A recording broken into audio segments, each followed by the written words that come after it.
issues during the broadcast, please call the Oregon Studio Hotline at 336-831-0864. Stations, your final time cue will be with 15 seconds until airtime. Mark, 15 seconds until airtime.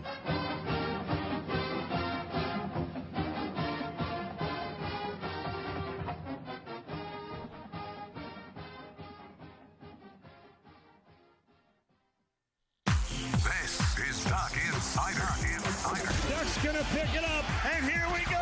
Got him deep. He's open. He's got it. And he's gone. How about that? Oregon repeats as the Pac-12 champion. Duarte pulls up, 3-ball. Bang! LJ Figueroa! Oregon goes back-to-back for the 4th time in the last 6 years. The Ducks are Pac-12 champions. Foley 3. Goal! Foley ball. 3 is good. Diarra-Savali. Wing. Pow. Yeah, boom, boom. Welcome to Duck Insider. What a weekend. We're just getting started.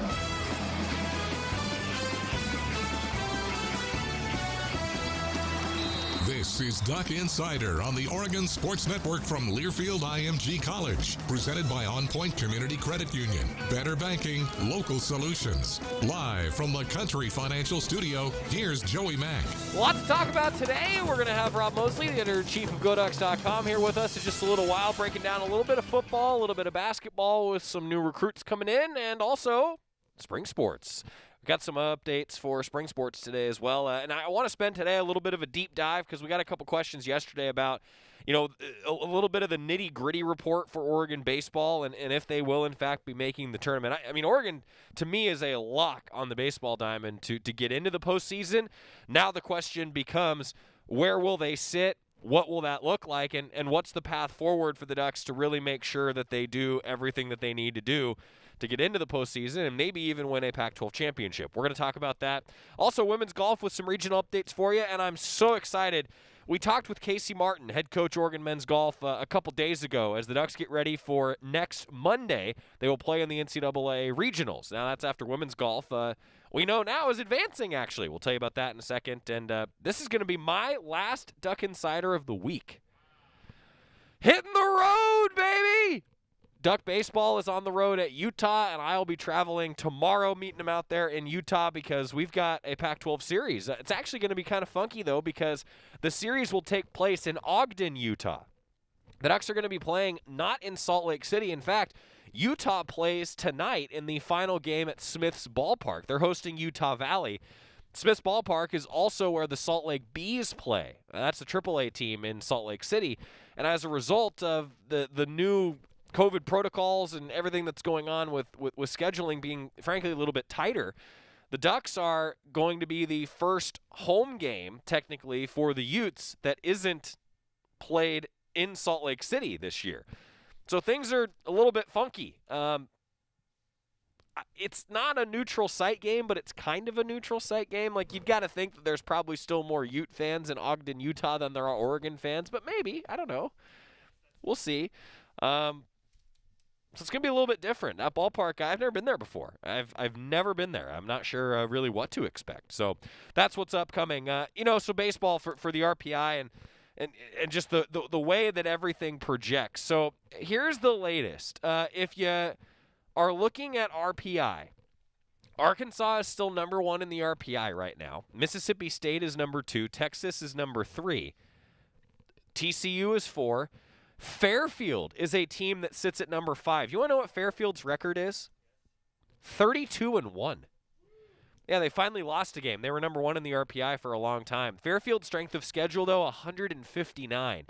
And in games against RPI teams, get this, they are 0-0 against teams that are 1 through 25. They are 0-0 against teams that are ranked in the 26 to 50 range in the RPI.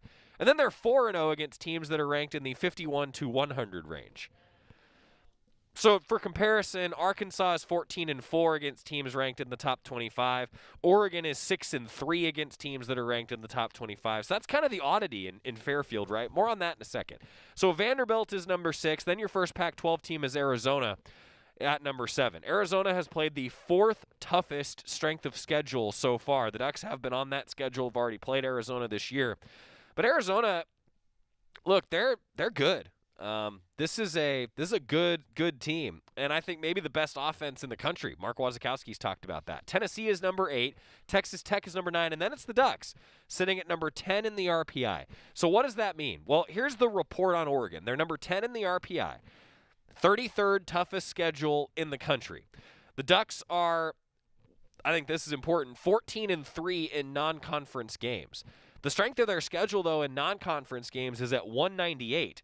The strength of the schedule for a team like Arizona, for example, number 23 in the country, according to the latest nitty-gritty report on D1Baseball.com. So what does that matter? Well, it matters because if Oregon ends up, say, finishing second in the Pac-12, which right now Oregon is tied for first in the Pac-12 standings, should Oregon end up not winning the Pac-12, it's going to come down to, okay, what's the body of work relative to everybody else? Oregon's numbers aren't as good as Arizona's in that regard. But there's a lot of opportunity in front of the Ducks to up some of those numbers. So you heard me mention that Oregon is 6-3 against teams that are in the top 25. Well, Arizona, as I kind of do the head-to-head comparison for you for two teams that are tied for the lead in the Pac-12 along with Stanford right now, Arizona is 3-3 against teams in the top 25. A couple of those wins actually are against Oregon. So the Ducks actually have a little bit of an edge in terms of playing a top-end difficult schedule, but the overall strength of schedule right now for Arizona is a little bit better than the Ducks. Continuing with that RPI, Ole Miss is at 11, then it's Notre Dame, Old Dominion, East Carolina, traditionally really good baseball school, South Carolina, Oklahoma State. You don't get to the next Pac-12 team until number 19, Stanford. Stanford's 27-10 this year. They're only 2-1 against teams that are ranked in the top 25 of the RPI. So that matters because I think it's going to come down to a lot of the kind of head-to-head between these three teams right now. Because if you look at the Pac-12 standings, Oregon is 14-7, Stanford is 12-6, Arizona is 16-8. All of those winning percentages are 6-6-7. So it's a tie right now. But remember, Arizona doesn't have as many games left in Pac-12 conference play. They've only got 6 games left in the Pac-12. Oregon's got 9. Stanford has a full schedule ahead of them as well. And I think what's important to note with that in mind is that Arizona then can kind of, if they take care of business, they can kind of sit back and watch, right? There's a little bit more pressure on teams like Stanford and Oregon because the Ducks and the Cardinal have a little bit longer of a schedule to play. Something else that's important, Stanford did not play its series against Washington due to COVID.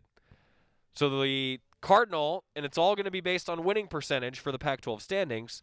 So the Cardinal did not play the Huskies, so that could end up mattering if they don't have to play those games. But remember, Washington's a team that Oregon just swept. It's a team that, on paper, Stanford should beat. The Cardinal, though, still have to play Cal. They still have to play Oregon, and they still have to play Oregon State. That's a tough schedule. Cal's sitting right about 500 in Pac-12 play right now. They're 10-11. The Ducks also still have to play Cal here coming up in a couple weeks. But that series against Oregon and between Oregon and Stanford, that could determine the Pac-12 championship. And then if Oregon State could maybe take care of some business and get some wins against this Stanford team, would help out Oregon. Now, here's Oregon State for you, all right? So Oregon State is sitting at 13-8. They are still within striking distance of a Pac-12 championship. They've got a 619 winning percentage. It's really down to those 4 teams right now. Oregon State has a tough schedule down the stretch. And I mean really tough schedule down the stretch. So remember, the Ducks went 5-1 against Oregon State this year. They swept the Pac-12 series. They went 2-1 in Corvallis in the non-conference series the two teams played. They're at Arizona State this week. Then they got to play Arizona. Then they got to go to Stanford. Oregon State, Arizona, and Stanford still have to all play each other. Oregon, the only team the Ducks have to play in this group of 4 that we're talking about as the baseball postseason approaches, Oregon and Stanford have to take care of business against each other. The way that things are stacking up right now, next weekend in Pac-12 conference play is like a classic of a weekend. So Oregon's got to take care of business against Utah. There's no doubt about that. If Oregon's able to do that on the road, you host Stanford, and Oregon State hosts Arizona the same weekend. That's an awesome baseball schedule moving forward, and I think the Pac-12 Championship may very well be determined next weekend, even though everybody will have one more weekend left. I'm telling you, this is fun. I mean, having the Ducks in the running is great, first of all, but what I really love is that this is what it's all about, right? Like, and how about Arizona? They finished their regular season playing Dixie State. They've got to play Washington, and then they've got to go to Oregon State. Wildcats, again, they can be playing a non-conference series against Dixie State, and they could be sitting back and just waiting, right? Just waiting to see what's going to happen. So Oregon's schedule moving forward is a good one. They've got Utah, a team that is currently sitting at 5-16 in conference. The only team below them in the standing is Washington, who went 3-15 so far this season in conference. Ducks just swept them. If Oregon can take care of business against Utah in Ogden, Utah this weekend, they would then host Stanford and then travel to Cal with a chance to win a Pac-12 championship. And one thing also to keep in mind, thinking about the, for lack of a better description, the nitty-gritty report, if you will. Well, Oregon State is currently sitting at number 24 in the RPI. With Oregon State sitting at 24 in the RPI, that actually means that the Ducks have some extra wins against top 25 teams, which helps the strength of schedule. If Oregon State could stay right in the top 25, that would really help Oregon's resume. Would be awesome for Oregon's resume here moving forward. So there's a little bit of the examination of the nitty-gritty. The schedule ahead for the Ducks is going to be a lot of fun. It's 5 o'clock, first pitch, 5 o'clock first pitch Friday against Utah. 4:45 pregame show. I'm looking forward to being out there. That looks like Rob Moseley. He's here, guys. And by here, I mean he's virtually joining us on the University of Oregon Alumni Association guest line. What's up, Rob? Hey, how we doing? I'm great. I got something for you, but since you're on Zoom, I guess I'll just have to hold it up for you. We got restocked, okay? So next time you're in the office, you come by, swing by, all right? See you in a minute. Rob Moseley's going to be with us in just a bit. Back after this, talking with Rob. We'll talk a little baseball, go through a number of things here on the Oregon Sports Network from Learfield IMG College. Hi, welcome to the Spicy Drive-In. May I take your order? Can I get the spicy chicken sandwich, please? The spicy chicken is an excellent choice, sir. And to drink? Whatever's fine. Oh, may I make a beverage pairing recommendation this evening? Sure. If we are feeling especially bold tonight, sir, I would recommend the Mountain Dew with that. It's bravely unrestrained with a very alive aroma that pairs wonderfully with your spicy chicken. It's followed by a hint of zesty citrus flavor. Yeah, that sounds amazing. I'm sure you already know this, sir, but remember to appreciate the nose first by giving the Mountain Dew a little swirl to relieve volatilize it. What? To change the flavor compounds and activate your taste buds to get them fully primed for that chicken sandwich. It's delicious.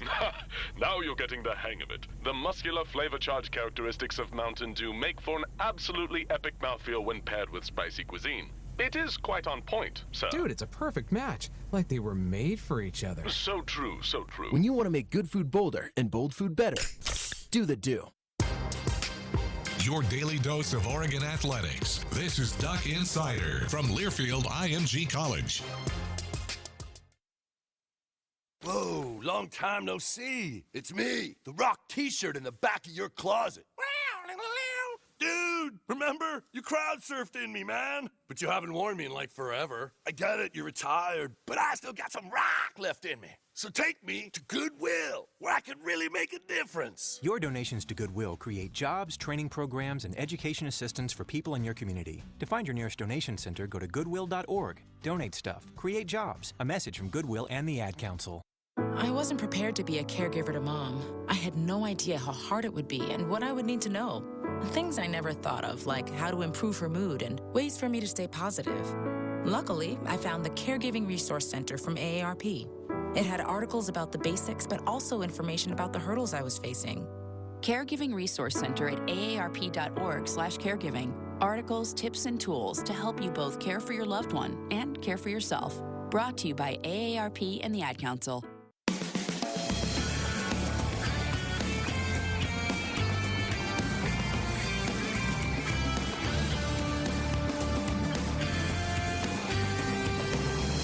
Back inside the Country Financial Studio, I'm Joey Mack. It's Duck Insider, presented by On Point Community Credit Union. Well, I guess I'll just I'll cheers for you, Rob. I got you your caffeinated beverage, your Diet Mountain Dew. So anytime, I understand, Rob. There's a level of you're doing us a favor coming on the show, so I got to do my part and make sure that the fridge is well stocked for you. All right?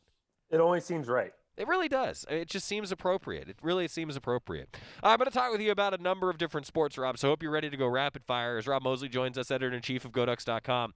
His byline, of course, always GoDucks.com. You can also find him and tweet at him and troll him on Twitter at GoDucksMoseley, occasionally at Duck Football as well. Won't talk with the Duck Football persona quite as much today. I want to start with softball, Rob. Senior Day.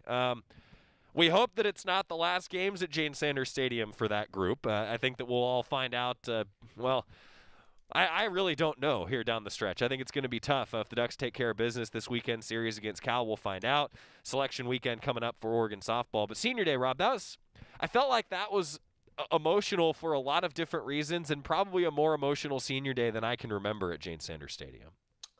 It honestly, the highlight for me was, in a loss, and you get shut out. There's not a lot to take from it, but I just love. There was something poetic about the fact that the Ducks got a runner on in the 6th, which guaranteed that Haley Cruz was going to come up in the 7th and get one more at bat. And what does she do? Dumps a single into center field. Solid line drive, just one more. If that's her last at bat, it was just so fitting.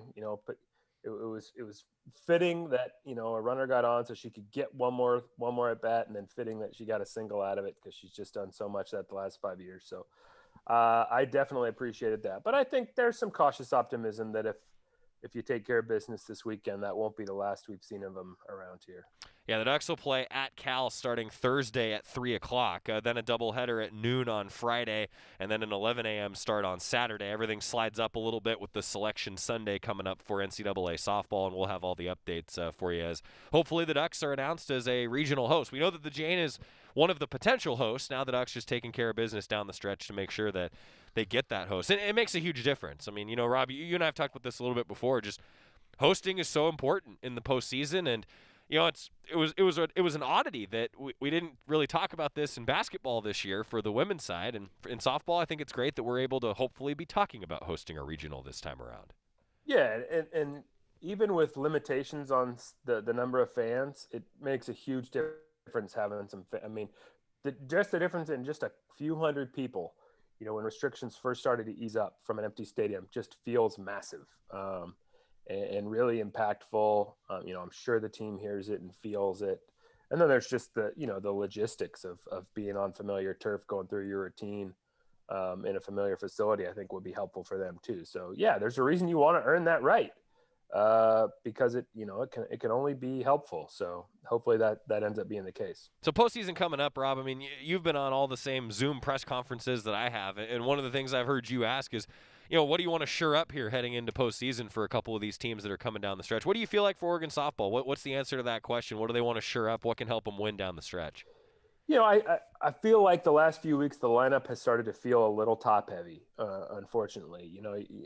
When this team was cranking along at its best, you were getting production up and down the lineup, and you were getting clutch hits up and down the lineup. And there's been some points the last couple of weeks, 4 or 5 weeks maybe, where it felt like, if Cruz or Bunker or McGowan was coming up, you could make something happen. But, if not, the odds, weren't as likely. So you want to get back to that, up and down production. Delgado and Brito, the freshmen, have been so good, that this is, new territory for them.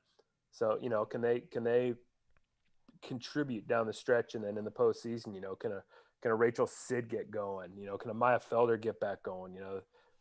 Rachel Sid in particular defensively has been so fantastic the last few weeks. I mean, her ability to keep opponents from sacrifice bunting a runner from first to second has saved certainly a handful of runs the last few weeks. And with as tight of games that as Oregon softball's been playing, I think the aggregate score against Arizona was 7-6 across 4 games. Right. 3 1-run games, 1 2-run game. Every run matters, and her ability to keep teams from bunting runners into scoring position because she fields her position at third base so well is really impressive. But if you can contribute at the plate as well, even better. And again, can help kind of balance out that lineup a little bit more. Rob Moseley is our guest, joining us via the University of Oregon Alumni Association guest line. From one diamond sport to another, Rob, but coming down the stretch for Oregon baseball, I spent 10 minutes just going through the nitty-gritty report earlier today, I should say, on the show, and just running through everything, because it looks like the Ducks are probably maybe going to be one of potentially 4 Pac-12 teams that could host. It's likely it's going to be 3. Maybe Oregon State sneaks in there down the stretch. We'll see. But this is what it's all about, right? I mean, this is fun with the Ducks a part of it here the last 3 regular season weekends, a chance to win a conference championship. Yeah, I think when Mark Wasikowski was hired, that was the idea. The idea when you coach at Oregon is that your team is competing for championships, and that starts with winning your conference championship. And then goes on to competing on a national level for championships as well.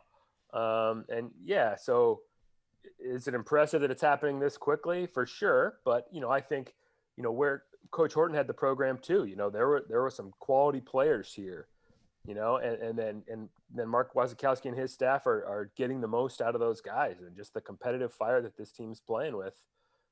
You can see that week in, week out, and it's really impressive. And that's what leads to, where they're at right now, competing for a conference title and looking really solid to host themselves. Well, talking about that, I mean, I think it's cool that Coach Wasikowski has, I think, kept a lot of what Coach Horton built here, and why not? Coach Horton had it rolling there for a while, and now Mark Wasikowski's kind of taken the torch. And you talk about taking the torch, I mean, there's a number of guys, to your point, Rob, that are making big contributions that have kind of paid their dues and been through the wars here a little bit with Oregon baseball. And so it's cool for some of those veterans like a Kenyon Yovan, a Gabe Matthews to come down the home stretch, not just of the season, but of their careers. And, man, they've made some big impacts for the Ducks this year. No doubt. And look at that starting rotation, too, which is, which we knew coming into the year, that was kind of the X factor. That was going to determine, was this going to be, a solid team or a team that could contend for a conference championship? And the job that Ahlstrom and Kafka and Walker have done has allowed this to be a conference championship caliber team. Whether, we'll see how things end up in a couple, 3 weeks, but that's really been a key to this program being in the thick of it. And those have been guys that have been around for a while too. And, yet more examples of guys who really seem to be getting the most out of their abilities. Most times they get the ball. So yeah, really gratifying for those guys, and Robbie, Kenyon, Gabe, in-state guys too. You just love that. Robbie being a Eugene kid, you just love seeing those guys being key performers too. And God, you could rattle off a bunch more. Colby Summers, 8 saves, one of the best in the Pac-12. He's from Hillsboro. Aaron Zavala out of Kaiser. I mean, it's so cool to see that. And those guys have a lot of passion for this program. I think that we've all talked about that. Those of you who have listened to me, I certainly talk about it on the broadcasts a lot. And yeah, it's cool to see. Rob Moseley joining us for a few more questions. Hey, I want to talk a little track and field. I feel like that's a program right now, Rob, that with the Oregon Twilight, there's been a couple events and a couple meets now at Hayward Field, but to me, the Oregon Twilight that was like really the opening meet of like, man, this is what this is all about. So many former Ducks coming back, some pros that were just doing awesome stuff. That had to be a cool night last Friday. It was pretty fun, yeah, for sure. I mean, the show that Cooper Tier and Cole Hawker, put on, to cap the meet, but having a Devin Allen here too, with Cabral, those guys running the hurdles, and kind of sneaky, low key, the field events, Oregon's participant field events were just really, really impressive, just piling up wins. So yeah, a lot to take away from that, a lot to appreciate that. I think, for all of us who are still relatively new to the facility, the first couple times you're there, there's still this awe factor, and that awe factor to some extent is never going to go away. But with each successive meet, you sort of get used to it, and you can focus a little bit more purely on the performances that you're seeing that day. And yeah, that started to happen a little bit with the Twilight too. The story wasn't just, oh my gosh, look at this facility, this is insane. Kind of, it doesn't matter what's happening on the track. That's the story. Some of those performances in the Twilight started to balance that out a little bit. Yeah, there's just so many cool stories with Oregon track and field right now, and especially you talk about 3 male athletes that are on the Bowerman watch list right now heading into the Pac-12s. I mean, postseason is here, really, for Oregon track and field. You and I were just listening to Robert Johnson talk earlier today. Rob will have the comments from Coach Johnson as we do our track and field preview on the show tomorrow.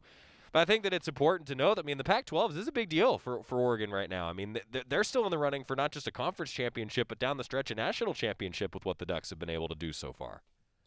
Yeah, this is the way they talk about it, this is when the mindset changes. You go from worrying about what your time is and getting qualified and getting yourself in to just getting the green and yellow jerseys in front of the jerseys and all the other colors, as Coach Johnson puts it. It's now you're racing to win. You're not racing the clock, you're not racing yourself, you're racing that person from another school in the next lane. And there's such a purity to that kind of competition. It's just, let's get the Ducks in front of the Trojans and the Bruins and whoever, the Huskies, whoever else. So yeah, now that starts, you flick that switch and it's championship season. And it all leads up to the NCAAs. Mighty Oregon podcast, Rob, I haven't talked to you about it in the last couple weeks. You've had some great ones, most recently Brady Breeze. That's my football connection for you for @DuckFootball on Twitter today. Brady's got a heck of a story. I mean, talk about turning a fan into an awesome opportunity. I mean, that's just cool to hear him talk about it. Yeah, if you don't get chills when he talks about when he recovered that fumble on the punt in the Rose Bowl and then scored and then looked up and found where he sat when he watched the 2014 Rose Bowl. Like, it literally occurred to him when he was scoring that touchdown, this is the end zone Tony Washington scored in the 2014 season, 2015 Rose Bowl. And then as he's heading back to the bench, he looks up and finds kind of the section in the stadium where he was sitting when that play happened that he watched as a fan. And it occurred to him now he's on the field doing it, and he was defensive MVP. His uncle Chad Cota had been, Rose Bowl MVP for the Ducks 25 years earlier. They have a moment in the parking lot later, like, dude, can you believe that this just happened, and kind of the parallels, all the symmetry. It was really fun to talk to him. It's always fun to talk to someone who kind of appreciates the opportunities they've had in life and can kind of step outside themselves a little bit and be like, yes, it is crazy what I've been able to, I'm not too caught up in the details of what I'm doing to the point that I'm unable to reflect on it and appreciate just how fun and crazy and amazing this story is. So I think Brady's able to do that in a really fun way. So I think I think people will find it a really fun listen. Mighty Oregon Podcast, where you get your podcast, search for it. You'll find it. Rob hosting it. What else you got coming up on the Mighty Oregon Pod? What can people look forward to? Let's see. We talked to Missy Lombardi recently, so I think that's next week. On the heels of talking to Mark Wazakowski last week, get perspective from both the Diamond Sport coaches. I'm recording today and tomorrow with the newest assistant coaches on the women's basketball staff, get some sense of their journeys. Yesterday, I was up in Portland talking to Tinker Hatfield, so that's coming down the pipe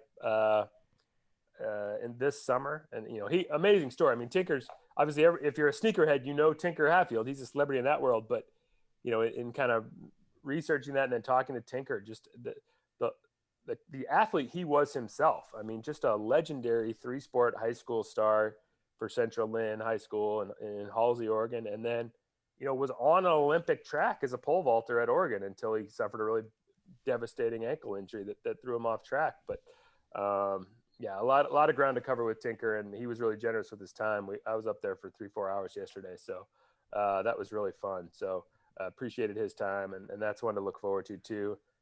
Shoot, that's a 2-parter, Rob, right? That's got to be a 2-parter if you talk to him for 3-4 hours. I think it's 3. I think we got it booked for 3. Yeah. So, and then I've got one in the hopper that we recorded recently with Ashton Eaton that will come out more towards the Olympics. So. A lot of good stuff, a lot of fun stuff, and then some of the ones we book coming up, we'll start pivoting more looking toward the fall and some more football guests, because I know people love that stuff too. So it's just been a really fun, really rewarding project. I hope people are enjoying it. People love Duck football, Rob? They do. That's what I find, and not me, Duck football. Actual Ducks playing football.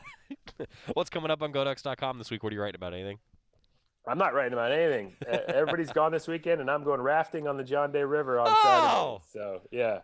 All right. Well, say hi to the water for me, will you?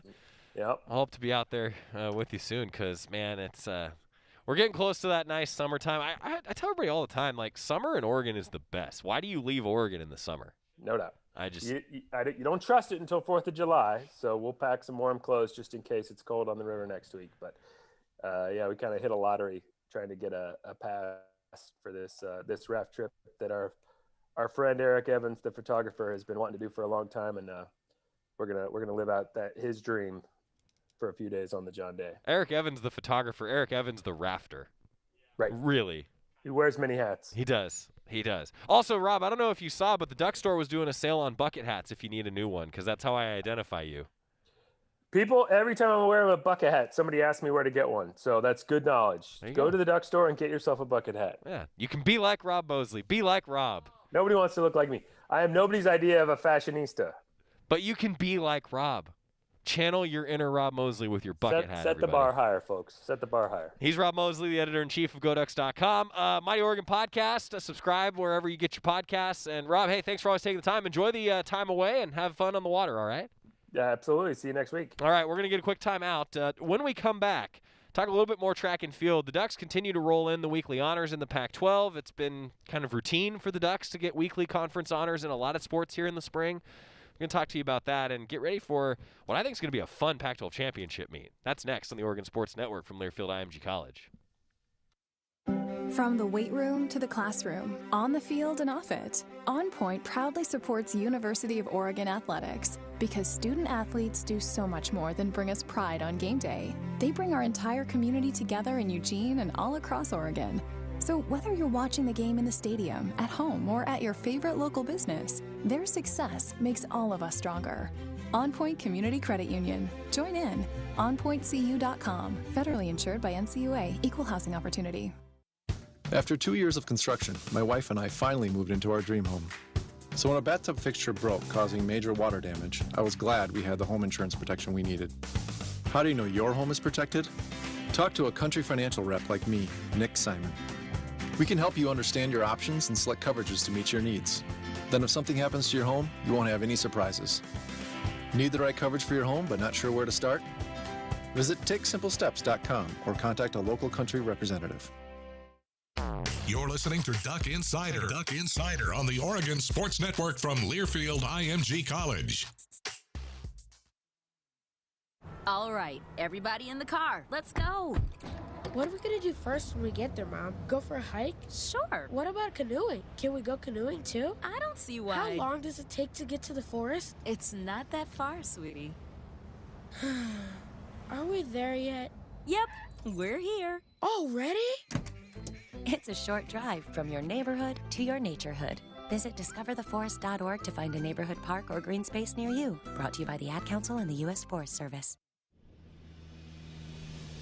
They say that car crashes happen in slow motion. The reality is that crashes happen fast. There's no time to think and no time to check if your child is in the right car seat. Car crashes are a leading killer of children 1 to 13. Are your kids in the right seat for their age and size? Don't think you know. Know you know. Get more info at safercar.gov/the-right-seat. A message from the National Highway Traffic Safety Administration and the Ad Council.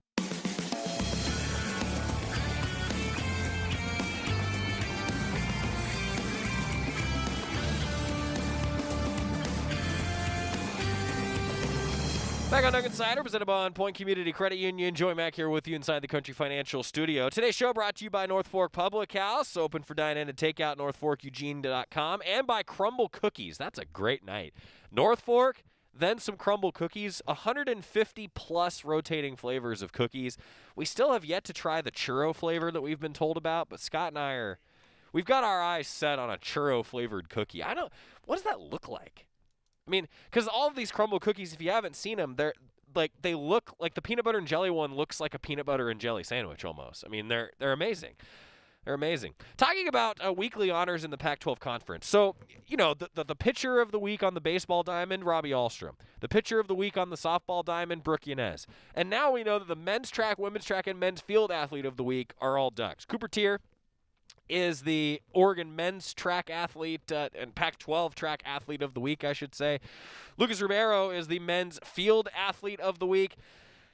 And, you know, I got to tell you, what the Ducks have done on the men's side is unbelievable at times. Like, the distance running for the Ducks with Cooper, with Cole Hawker, with Charlie Hunter, I mean, those guys are all on the Bowerman watch list right now. It's actually amazing. And then on the women's side, I mean, the Ducks are a top 15 team in the country right now as we approach Pac-12 outdoors this week. And Nina Konicek, women's track athlete of the week. So all in all, this conference meet is going to be really, really fun. I think that you're going to really enjoy it. I will say I'm disappointed. We were talking with the head coach for Oregon Track and Field today, Robert Johnson. We're going to have that and do a little preview for you on the show tomorrow. But the Track and Field Championships are down at USC, and it looks like they're not going to stream Friday and Saturday. But there's going to be a stream on Sunday for all of the finals from USC. I wish there was a stream for that. I mean, the Pac-12 Championships, it's such a big deal. It's awesome. It's awesome. Also, some good news, bad news a little bit here for Oregon women's golf, as the Ducks, they're automatically advancing to the NCAA Championships because the Baton Rouge Regional was unable to be played due to extreme weather and poor course conditions at University Club. So they tried to play Monday, couldn't do it. Tried to play Tuesday, couldn't do it. Waited today, couldn't do it. The weather was so bad. The NCAA made the final call around 10 a.m. Pacific time this morning. With no golf able to be played, the top 6 seeds in the field automatically move on to the 24-team NCAA Championships that are set from May 21st to 26th in Scottsdale, Arizona. That means as the Ducks, with the number 4 seed, they advance. So Oregon will compete in the NCAA Championships for the 11th time in program history, first time, though, since 2017. Ducks' best ever national finish came in 2016 at Eugene Country Club when Oregon advanced to match play and finished in a tie for 5th overall. Derek Radley has this squad going, but he said, quote, "We are disappointed that we were unable to play golf this week and absolutely feel for the players and coaches who have seen their seasons end this way. Especially after postseason was canceled last year, we all wanted to go out and compete and have a great week of golf. However, we are excited to be moving on and look forward to the opportunity to go to Scottsdale and compete for a national title." Derek Radley continued to say, "I'm extremely proud of our team and all the hard work they've put in this season. They earned a top 6 seed with their play throughout the spring and are being rewarded for that with a chance to go to the NCAA Championships." End quote from Derek Radley. It's awesome that the Ducks are advancing. Stinks for everyone else that didn't get a chance to compete in the NCAA regionals, and it stinks for the Ducks that didn't get a chance to compete either. They go all the way out there and they're moving on, but that's the way that it's going to work out. LSU, Ole Miss, Baylor, Maryland, and Alabama are the others that will advance. It stinks.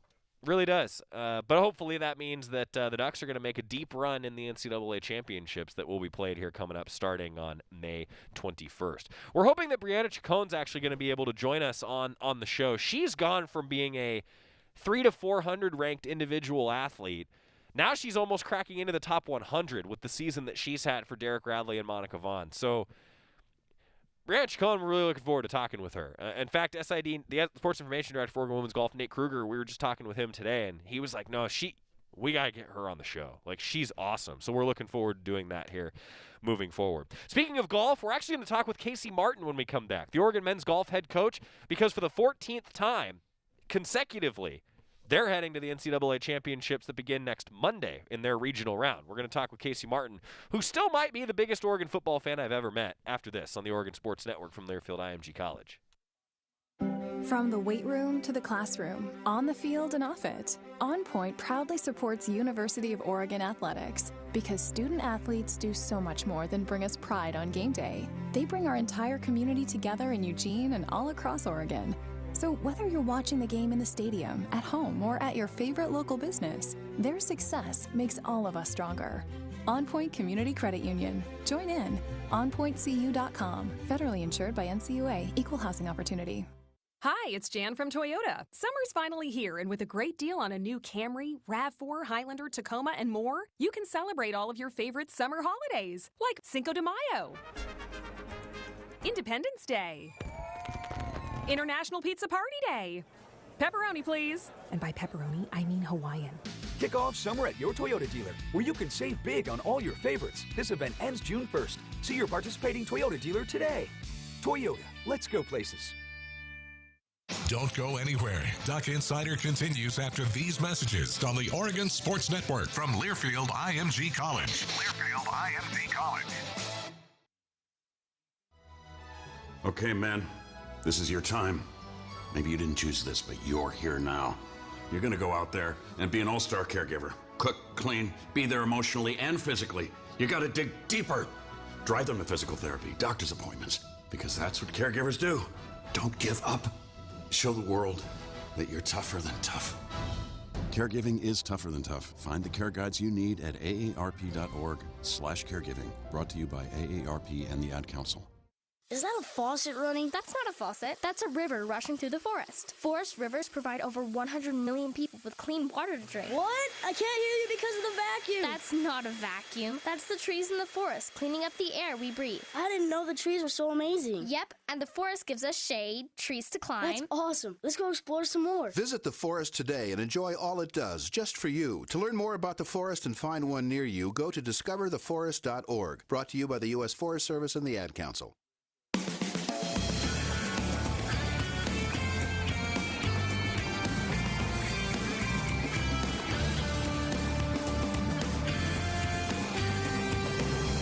Back on Nugget Insider, presented by On Point Community Credit Union. Joey Mack in the Country Financial Studio. Hey, I saw a question from Mark. Please talk about the loss of players from the women's basketball team. Do you think the exodus is due to change in coaches or COVID impacts? To be honest, I don't know the exact answer to that question, Mark, but I think it's a good question. I did see Angela Dugalich posting that she's heading to UCLA. I think that anytime there's a coaching change, though, there's going to be some different things that happen. We've seen it in any sport across Oregon, Pac-12 schools, everybody. I mean, right, it happens. But I don't know, actually. I haven't gotten a chance to talk with those student athletes, and I'm sure that Kelly Graves, as he continues to figure out the roster and where things are going to go, they'll be all right. They'll be all right. But I think it's a good question, Mark, and to be honest, I don't know. I just don't. But we will be talking. I'm actually really excited. You heard Rob mention that on the Mighty Oregon pod, he's going to be talking with Mike Mosier, going to be talking with Jackie Naird Hairston. We're hoping to have him on the show here the next couple weeks as well to kind of reintroduce you to some of those individuals that are now back in the coaching ranks for the Ducks, which is pretty darn cool. Earlier this week, got a chance to catch up with Casey Martin. His squad heading to the NCAA Regionals for men's golf starting on Monday, this upcoming Monday. Talked with him, and, we had a little bit of fun with the Oregon men's golf head coach Casey Martin when we chatted with him a couple days ago. You know, I always love when we get a chance to talk about golf because I get to use my self-depreciating humor. I'm terrible at golf, never have been good at it because I have a baseball swing. So my first question to you is, I've been told that only people who are really athletic are able to play both and play both well. Is that true? No. I think you can be moderately athletic and still excel at golf, I think. It just depends on if you can swing a bat, I guess. But can I be good at both golf and baseball at the same time and change my swing mechanics? I got it. Okay. Honestly, the baseball swing is very similar to the golf swing, other than you got to bend down. Right. And so if you can swing a baseball bat at a 30-degree angle, you can be a good golfer. All right. Casey Martin's joining us, by the way, Oregon men's golf head coach. Hey, recap the season for us a little bit. Yeah. I mean, you guys have a successful season. You're in a 14th straight NCAA regional, so congratulations for that. Thank you. Yeah, you can't take that for granted. The season's been a challenge for a lot of reasons, as you can imagine, but also just getting my guys to play like they're capable, and I don't think we've really done that yet. We've scratched the surface, but we haven't really come through in a big way, and so we need to do that at regionals to get through. But my guys, we're young. I mean, I know that's obviously used a lot, and it's not an excuse, but we got some freshmen and sophomores that are learning the ropes, and this year we're playing against a lot of teams that are very old. Like some of the best teams in the conference have 3 to 4 COVID seniors, guys Sure. that came back, and so we've had to, battle against a little bit uphill, but the bottom line is it's there for us if we can just kind of get out of our way and be who I think we are, which is a good team. Yeah, you talk about, though, a lot of newcomers. This is something that stuck out to me, that you guys had so many guys mentioned on the Pac-12 all-newcomer team, right? Uh-huh. I mean, that kind of tells you, like, this is a team that's maybe still learning how to play at this level. I would think so. We have some nice players, and Yuki Moriyama did wonderful and has had a great spring, and Nate Stember's a young kid from Portland who has a lot of potential. Owen Averett transferred in, doing well, and certainly Tom Guillaume. Tom would be our oldest guy in the team.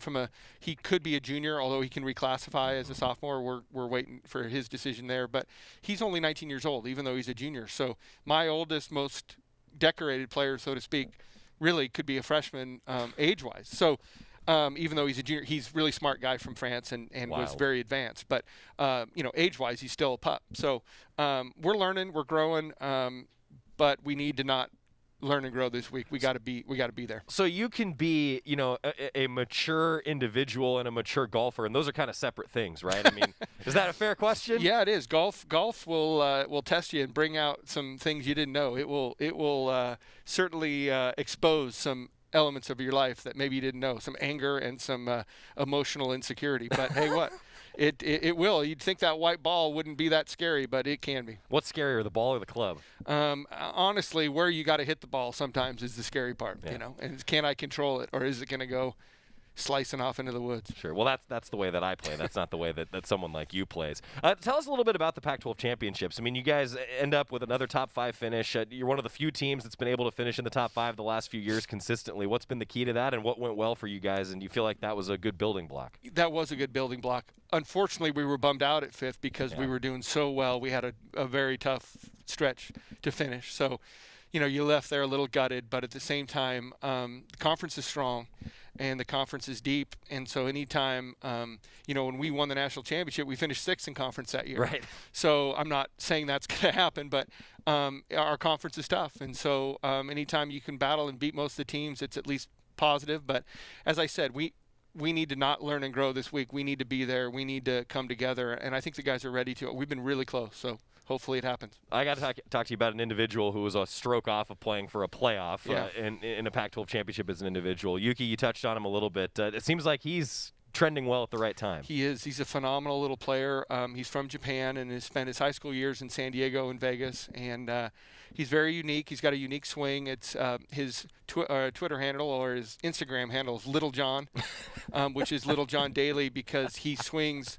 He's 5'4", but he swings the club will touch the ground almost. It's the longest swing you've ever seen.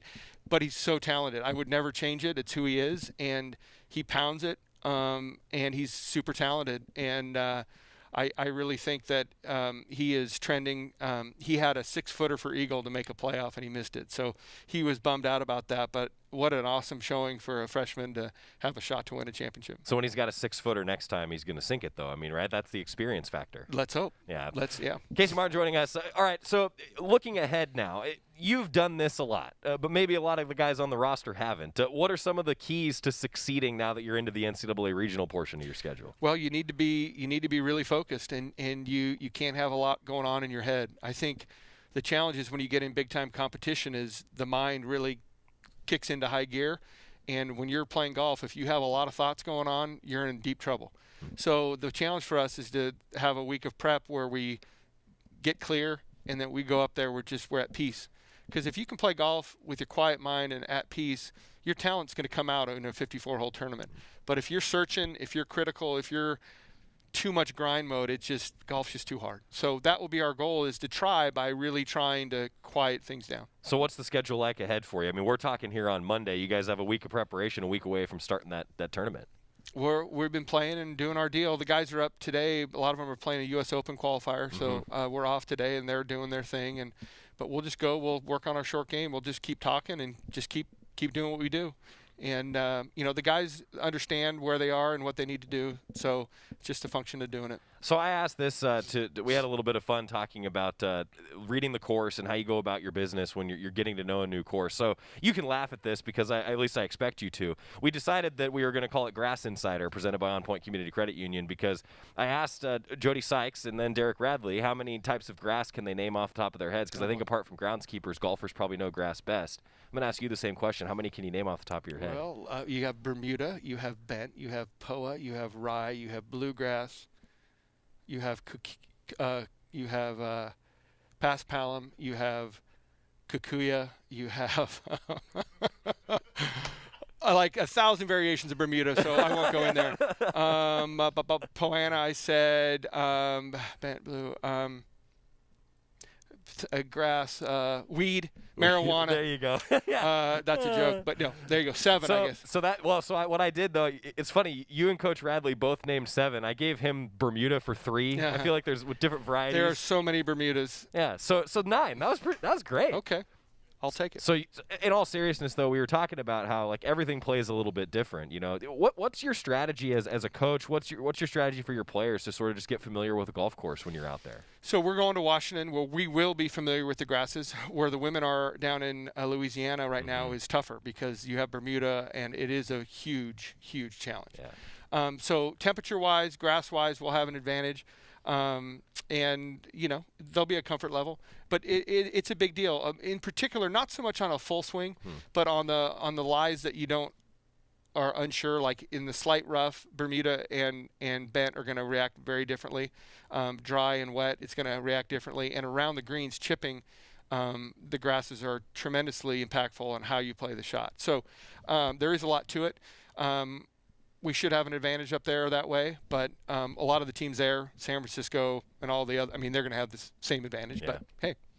Yeah, I'm curious too. I mean, you touched on how you can never take it for granted, right? Making these regionals. I mean, what was that feeling for this group that had a lot of newcomers of like, hey, you heard your name called? Yeah, it was good because it wasn't for sure based on the rankings were odd this year, and even though our 500 record was great, we could never really get enough quality wins to really get ranked high, and so.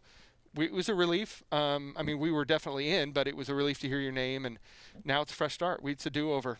Your ranking doesn't matter anymore. 5 teams get through out of the 14. Doesn't matter what they're ranked. You just go play for it. So it's a new season. Well, and you said you finished 6th in conference the year you won the national championship. So there you go. I mean, it's a good number to remember. That is. Yeah. Casey Martin, head coach, Oregon men's golf. Well, hey, thanks for always taking the time. I love it. Best of luck out there, and then I'm looking forward to at some point getting back out to Eugene Country Club and seeing you guys in action again, man. Let's do it. There's nothing like it. I'll tell you, some of my favorite memories in doing this job are at that national championship that you guys hosted and won. I mean, that's just doesn't get any better than that. Mine too. Casey Martin. All right, well, hey, best of luck out there, all right? Thank you. Good stuff, man. I always really enjoy my conversation with Casey Martin, and we've talked about it before. Those of you who listen to the Mighty Oregon podcast with Casey have heard him and Rob Moseley talk about this a little bit more often, and you know, he's been through just so many different things. You know, you talk about his battle to have a golf cart while he was playing professionally, his time playing with Tiger Woods, you know, just all the different things that he's done and the success he's had as a coach at Oregon and the fact that he's a massive Oregon football fan. I mean, Casey, I'm telling you, like, anytime we talk, he's like, so what'd you see at practice today?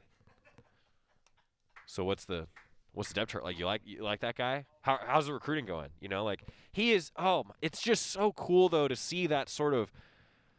You know, like as a fan, that's awesome, but also just like from coach to coach and program to program, just the amount of support that goes on around here. It's awesome. You know, like I think a lot about how, and look, I've only ever worked at Oregon. I have no comparison for what this is like everywhere else, but everyone always tells me that when they come to work at Oregon, they're like, what do you mean the volleyball team knows what's going on with the women's basketball team and the football team knows what's going on with the track and field team? And I just think that's so cool. Like, you know, that's why doing this show is a lot of fun for me because we can talk about so many different sports and they're all supporting each other. Like, I think Casey Martin's a great example of that. And, man, I'm looking forward to seeing what they do. I think that this is a team that might be getting hot at the right time. Yuki Moriyama was third place as an individual in the Pac-12. I think he's going to have a great chance to maybe even do some things pretty cool for the Ducks. So next Monday, Oregon going up to the state of Washington. 3 days scheduled for the NCAA Regional for men's golf. When we come back, your Cafe 2-minute drill, we're taking a look at the weekend schedule. There's a lot going on still around the Oregon Athletic Department. More Duck Insider presented by On Point Community Credit Union next on the Oregon Sports Network from Learfield IMG College. From the weight room to the classroom, on the field and off it, On Point proudly supports University of Oregon athletics because student athletes do so much more than bring us pride on game day. They bring our entire community together in Eugene and all across Oregon.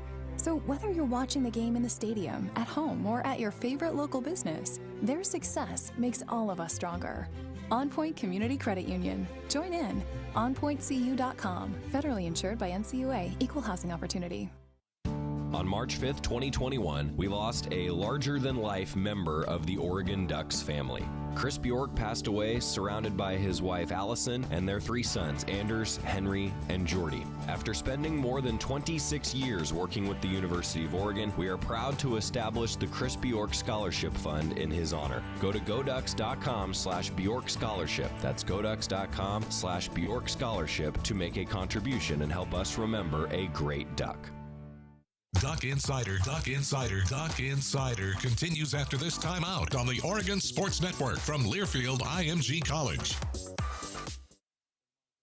Adopt US Kids presents What to Expect When You're Expecting a Teenager. Learning the lingo. Hundo P. Hundo P. Adjective. Short for being 100% sure or certain. As in, if we get a puppy, I'll Hundo P always walk it. You don't have to speak teen to be a perfect parent. Thousands of teens in foster care will love you just the same. Visit adoptuskids.org. Brought to you by the U.S. Department of Health and Human Services, Adopt U.S. Kids, and the Ad Council. A ranger station. I'd like to report a bear hug. Okay. I put out my campfire and Smokey Bear hugged me. So you drowned the fire, you stirred it, drowned it again, and felt that it was cold? Uh-huh. Yep, he's just letting you know you did good. Bear hug from Smokey Bear. Status update. I'm gonna let you go now. There are many ways to start a fire, but one sure way to put it out. Learn how you can do your part at SmokeyBear.com. Sponsored by the U.S. Forest Service, Ad Council, and your state forester.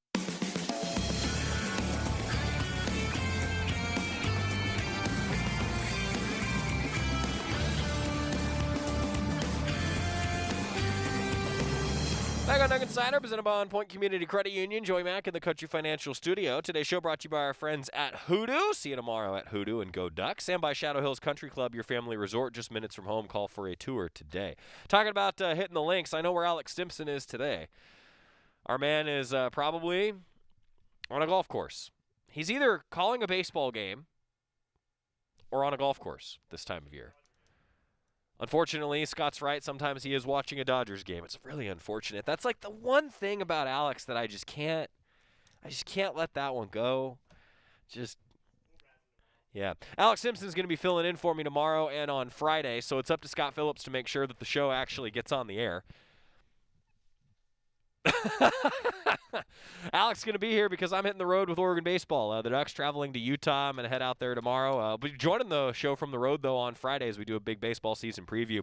Talking about your Cafe Yum 2-minute drill, the schedule for the week is, well, really going to be interesting. Remember, the Ducks were supposed to play Gonzaga in a midweek game tonight. That got canceled due to COVID protocol within the Gonzaga program. Maybe the Ducks reschedule that game. We'll find out. Oregon softball, a 4-game set that begins at 3 o'clock on Thursday. Ducks will also then play at noon on Friday, a doubleheader, and at 11 a.m. on Saturday with Selection Sunday coming up for NCAA softball this weekend. Oregon baseball, 5 o'clock start on Friday against Utah. I do not know if there's going to be a stream of any kind. I really don't, because they're not playing in Salt Lake City. I'll be there, though. GoDucks.com will have you covered with a live audio feed. You can tune in across the Oregon Sports Network. GoDucks.com/radio always has you covered on where you can tune in your area. All of our internet links as well. 5 o'clock for Oregon baseball on Friday. 3 o'clock Pacific time for Oregon baseball on Saturday. And then, 10 a.m. on Sunday. That means I'll talk with Mark Wazakowski at 5 a.m. Sunday morning. And then, it gets better. Flight back from Utah leaves, I'm looking at my calendar, 10:45 p.m. What a day! Woo! What a day on Sunday. Also, of course, Oregon Track and Field Championships for the Pac-12 Championships will be going on this weekend as well. Pac-12 Championships for Oregon Track and Field. All right, so it's up to Scott Phillips. It's up to Mitchell Lee back in the OSN studios because I'm hitting the road for the first time since March of 2020. Let's go, Ducks! I'm probably okay to have one more drink before I drive home. I'm probably okay. I open the window to stay alert. Probably okay. I just popped some gum in my mouth. Step out of the car, please. I probably made a mistake. Probably okay isn't okay when it comes to drinking and driving. If you see a warning sign, stop and call a cab, a car, or a friend. Buzzed driving is drunk driving. A message brought to you by NHTSA and the Ad Council. When I grow